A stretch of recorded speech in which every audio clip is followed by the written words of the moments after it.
5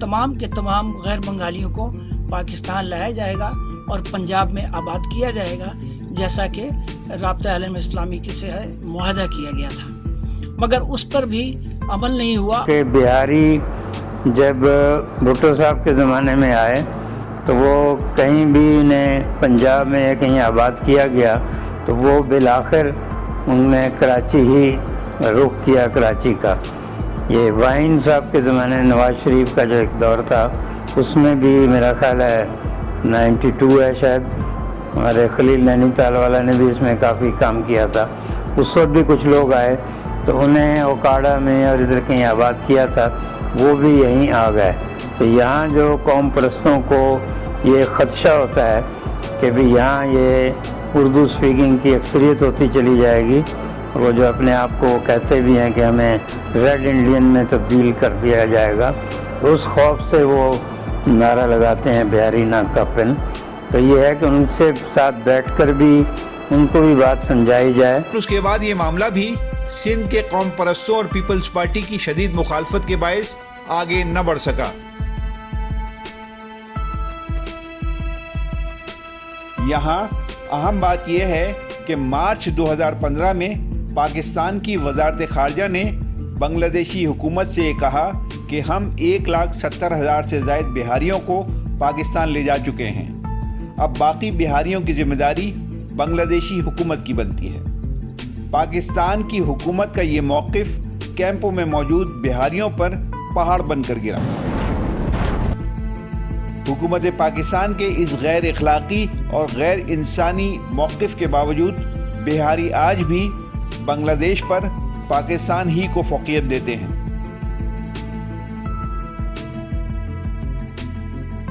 اقوام متحدہ ان کے ڈاکیومنٹس بنا کے تو ان کو نہیں لا سکتا پاکستان ٹریولنگ کے لیے ان کو ٹریولنگ ڈاکیومنٹس چاہیے ہوں گے نا، جو پاکستان حکومت ان کی تصدیق کرے گی کہ یہ پاکستانی ہے اور وہ پاکستان آئے۔ لیکن اگر اقوام متحدہ اس میں اسٹینڈ لے گا تو اس کے لیے اس کو کوئی بیس چاہیے۔ گزشتہ تقریباً 5 دہائیوں سے اسٹینڈرڈ پاکستانی یعنی بہاری بنگلہ دیش کے کیمپوں میں پڑے ہیں اور ان کا کوئی پرسان حال نہیں۔ ان کی 3 نسلیں جوان ہو چکی ہیں اور اب غالباً 4تھی پیڑھی ہے۔ 8 سال کا عمر میں آئے ڈھاکہ، اب تک ہم لوگ یہ چھوٹا سے بڑا ہوں، شادی ہوا، بیاہ ہوا، بال بچہ ہوا، اتنا بال بچہ بڑا ہو گیا، بال بچہ کا شادی بیاہ کرا ہے۔ 40 سال ہو گیا آپ کو؟ 40 ہو گیا۔ ان کا مرنا جینا انہی کیمپوں میں ہے، نہ تعلیم کے مواقع ہیں، نہ روزگار کے، نہ میڈیکل کی کوئی قابل ذکر سہولت، نہ صفائی ستھرائی کا انتظام۔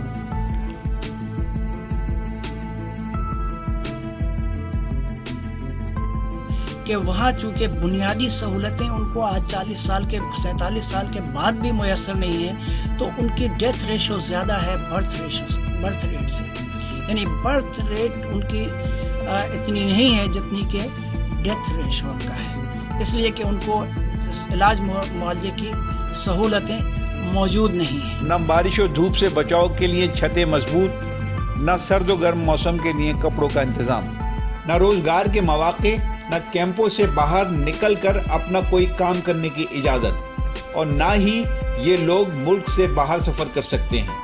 ان قسمت کے مارے خاندانوں کے پاس کسی ملک کا کوئی پاسپورٹ نہیں، کیونکہ کاغذوں میں یہ لوگ نہ پاکستانی ہیں اور نہ ہی بنگلہ دیشی۔ بیچارگی، بے بسی، مجبوریاں، گرم و سرد موسم کی سختیاں نہ صرف ان کا بلکہ ان کی کئی نسلوں کا مقدر بن چکی ہیں۔ اہم بات یہ ہے کہ پاکستان میں افغانیوں کے لیے تو جگہ ہے کہ جنہوں نے سب سے آخر میں پاکستان کو قبول کیا اور آج بھی پاکستان میں رہ کر پاکستان کے خلاف سازشوں میں مصروف ہیں، لیکن ان مظلوم بہاریوں کے لیے پاکستان میں کوئی جگہ نہیں، کہ جنہوں نے پاکستان کے لیے 2 دفعہ قربانی دی، ایک پاکستان بناتے وقت اور دوسری بار بنگلہ دیش میں پاکستان بچاتے وقت۔ کہ 2 دفعہ پاکستان کی جنگ لڑنے والے، ایک دفعہ قیام پاکستان کے وقت پاکستان کی جنگ لڑنے والے، اور دوسری دفعہ 71 میں جب پاکستان کو ایک آفت میں پاکستان پھنسا ہوا تھا، اس وقت پاکستان کو اس آفت سے نکالنے کے لیے جنگ لڑنے والے میرے سپاہی، میرے ہیرو،